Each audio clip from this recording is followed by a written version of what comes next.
Good evening. I'm Byron Scott with a CTV News update. Well, Governor Wes Moore signed nearly 200 bills into law this afternoon. One of those measures is SB 1, the Gun Safety Act of 2023.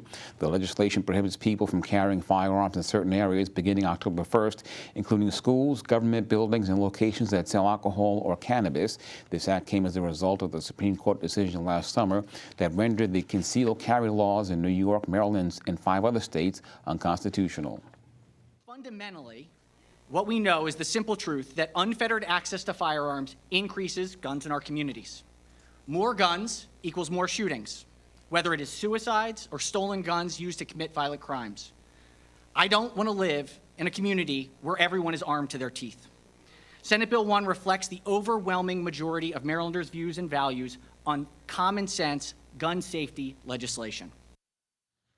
Opponents have threatened a legal challenge. Moore also signed into law Senate Bill 280, which gives the Attorney General the authority to prosecute police brutality. Previously, those cases were referred to the local state attorneys. Well, another of the bills signed into law today brings significant changes to the state's expungement laws. Under the new law, anyone convicted of qualifying misdemeanors can apply to have their records expunged in 5 years and 7 years for specific nonviolent felonies. Previously, a person had to wait 10 years after completing their sentences. It was one of the longest wait times in the nation. Advocates hailed the move, saying it will help former prisoners get their lives back on track. They also say it will have a huge influence on Black Marylanders, who make up 30% of the population, but 70% of those in prison. Opponents say it sends the wrong message. Well, Baltimore County's top leader says he's backing Angela Alsobrooks for state senate. County Executive John Olszewski announced yesterday that he would not seek retiring Senator Ben Cardin's seat back in 2024. Instead, he's throwing his full support behind Alsobrooks. The latest endorsement is a major win for that Alsobrooks team. Campaign of the Democrats looking to replace Cardin include David Trone, Will Gerando, and Jerome Siegel. And police have ID'd the victim of a shooting that occurred in Silver Spring over the weekend. Police responded to a call of shots fired on Sunday night on the 1300 block of Fenwick Lane. That's where they found 21-year-old Jedediah Ogboy Gibson of Laurel suffering from a gunshot wound. Investigators say several unoccupied cars were also hit by gunfire. Gibson was pronounced dead at the scene. So far, there are no suspects, and the motive is unknown. Well, the U-Haul naked kidnapping case takes an odd turn. According to investigators, 62-year-old Dennis Bell kidnapped a 27-year-old woman at knife point on Friday, forcing her into a U-Haul truck in D.C. He ordered her to take off her clothes, police say, and then stabbed her fingers with a pocket knife. Bell was eventually pulled over by Prince George's police after driving around erratically for several hours, hitting a number of vehicles. The victim was taken to a hospital, Bell taken into custody, but at his initial hearing, Bell denied the allegations. His attorney indicated that Bell was in no condition to commit the crime, saying he recently had hip replacement surgery and that he was scheduled to get the bandages taken off yesterday. Is that people can do things, even if they appear not to be physically able to do so, to drive the vehicle, to drive erratically, to hit several vehicles, which was alleged here, which police observed. So this isn't something that, it's just pie in the sky. These are things that, the police observed. So what I would say is that we are going to give this case the type of seriousness and concern that we give every single case. Bell was ordered held without bond. His preliminary hearing is set for June 16th. And you're watching CTV News. I'm Byron Scott. Coming up, continue our tour of Laurel's brand new medical center. That story and more after the break. Stay tuned. Riggins inviting all WSSC Water customers to join us at an upcoming In Your Neighborhood open house. We'll be in Landover here at the Sports and Learning Complex Fieldhouse on May 23rd from 6 to 8 p.m. Come learn about our new Get Current Water Bill Amnesty Program. Meet one-on-one with a customer service advisor to review your bill. Get tips to find and fix leaks. Plus, we'll have activities for the kids. Visit WSSCwater.com/open house for complete details. Welcome back. Yesterday we told you about a behind-the-scenes tour of a new medical facility opening in Laurel. Today we take a look at a wing of the University of Maryland Laurel Medical Center dedicated to outpatient mental health care. The new center will treat many common conditions including anxiety, bipolar, depressive, psychotic, and trauma disorders. This is our outpatients behavioral health service area. And this space is used for outpatient behavioral health. Patients that are no longer needing to be in an inpatient behavioral health setting, they can come here 5 days a week from like 9 a.m. to 3 p.m. to get their needed services. This is a very needed program, especially for our patients that are leaving the inpatient space. Their services can continue while they are home, and they can come in here and get the needed care. Tomorrow afternoon is the official ribbon cutting ceremony for the new facility. We'll take a look at what emergency and surgical services will be offered. And the new facility comes on the heels of a $2.5 million grant to 4 Maryland universities to train and hire mental health service personnel. The grant is part of the bipartisan Safer Communities Act and will go towards combating the mental health crisis in schools. 4 universities will split the grant. They are Bowie State University, the University of Maryland, Baltimore, Johns Hopkins, and Loyola University, Maryland. The grants will help train more than 500 certified mental health providers in schools. And some Maryland small businesses are getting some major relief in the Moore administration. The governor announced today that he'll be giving $15 million to Lendistry, a minority-led small business and commercial real estate leader. Officials say the funding will help small businesses in Maryland to grow and expand. The money comes from the state's Small Business Credit Initiative. And a Camp Springs woman is sentenced to 1 year in prison for stealing from a vulnerable adult. 48-year-old Latanja Carrera admitted to accessing the bank accounts of a 73-year-old adult in her care. Carrera pleaded guilty last December to taking more than $3,000 from her client's account to pay off her personal credit card and utility bills.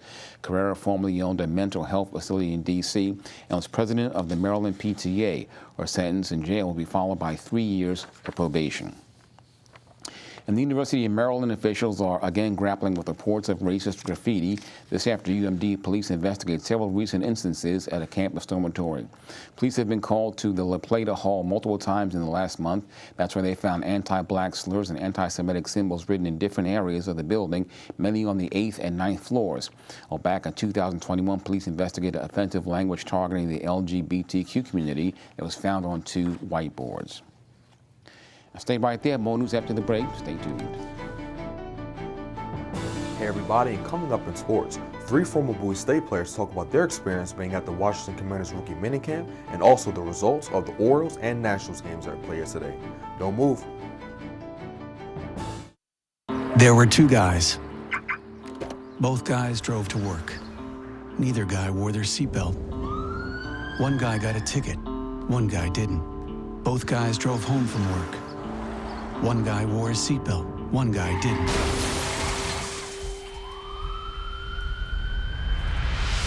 One guy made it home. One guy didn't.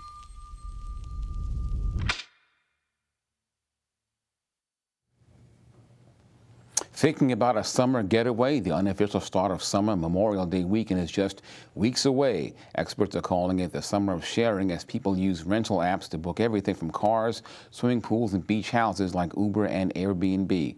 Boating is getting in on the fun. One of those companies is Boat Setter, a website where people can rent anything from fishing boats to mega yachts.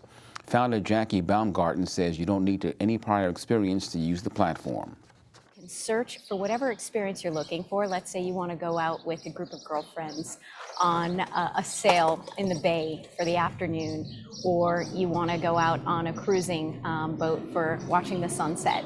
You can do that simply, and we have captains, so you don't have to have prior experience. We've also made it affordable.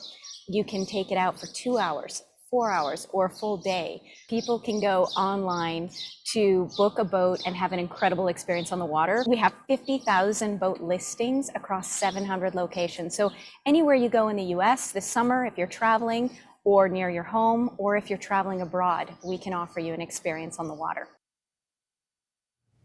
For more information on how you can rent a boat, visit boatsetter.com.